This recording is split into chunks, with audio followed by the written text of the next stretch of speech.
সরকার থেকে সুবিধা নেয় আর সরকারের অপকর্মগুলি চাপা দেওয়ার জন্য তারা সাংবাদিকদের উপর কি করে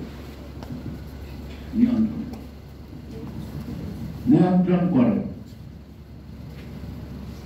অনেক মেয়েদের পয়সার অভাব নাই, গিয়ে দেখেন সাংবাদিকদের বেতন দেয়, সাংবাদিকদের বেতন দেয় না। এগুলি কি আমার মিথ্যা কথা? সেই জন্যই আমি বলবো আমাদের স্লোগানটা হোক সাংবাদিকের স্বাধীনতা। সংবাদপত্রের মালিক সাংবাদিক না, অন্যান্য পেশার মতো এই পেশাটা বেছে নিয়ে তারা সাংবাদিকতা করে। আর যতটুকু যোগ্যতা নিয়ে সাংবাদিকতা করে অতটুকু যোগ্যতা নিয়ে অন্য প্রতিষ্ঠানে চাকরি করে তার তৃণমূল বেতন বেশি পেত। এবং আমাদের দেশের সাংবাদিকদের বেতন সবচেয়ে কম।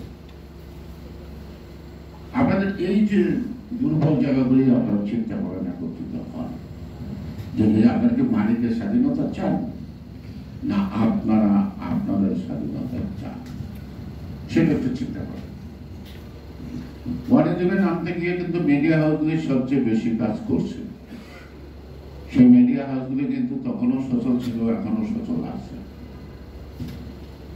এখনো একই পন্থায় বিএনপিকে ঘায়াল করা, এই সরকারকে দীর্ঘমেয়াদী করার জন্য তারা কিন্তু অনবরত কাজ করছে। তাদের চোখে দেখা যায় না, অনুভবের উপযোগী দিয়া বুঝতে হয়। আমি কয়েকদিন থেকে কানাডা ভিত্তিক একটা টেলিভিশন অনেকক্ষণ সাক্ষাৎকার দিলাম, একা ছিল। তারা আমাকে কথা বললো কয়েকটা সংবাদপত্রের নাম, যারা খালেদা জিয়া, তারেক রহমান ইত্যাদি ইত্যাদির বিরুদ্ধে নানা ধরনের কথা লিখে একটা বৃহৎ বাংলাদেশ তৈরি করে 111 আনলো। আজকে তো দেখা যায় সবাই তো মিথ্যা কথা বলে। প্রশ্নটা কেন আসলো? বলবো যে তারেক রহমান সাহেবের সকল মামলা থেকে তিনি অব্যাহতি পেয়েছেন, তিনি আসবেন বলে। তখন আমি বললাম যে সত্যি কি অব্যাহতি পেয়েছেন? বলে কি আপনি কি জানেন না? আমি না, আপনি সাংবাদিক হিসেবে কতটুকু কনফার্ম? বলে আমি কনফার্ম। আপনি যদি কনফার্ম হন তাহলে তো আমি ধরে নিতে মামলা নাই, আশার কথাটা বলছেন। এখনো মাঝে মাঝে দেখা যাবে ইউটিউবে সবার উপর একটা ছবি আছে, উত্তম সূচি। সেখানে একটা বিশিষ্ট চরিত্র আছে, ছবি বিশ্বাস। সে বিচারিক আদালতে 12 বছরের জেল হয়েছে।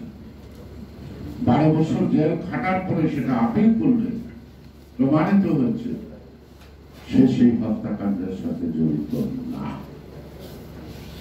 তিনি কাঠ করে দাঁড়িয়ে জজের দিকে তাকে আঙুল তুলে বলেছে, ফিরে দাও আমার ভারতীয় বর্ষ।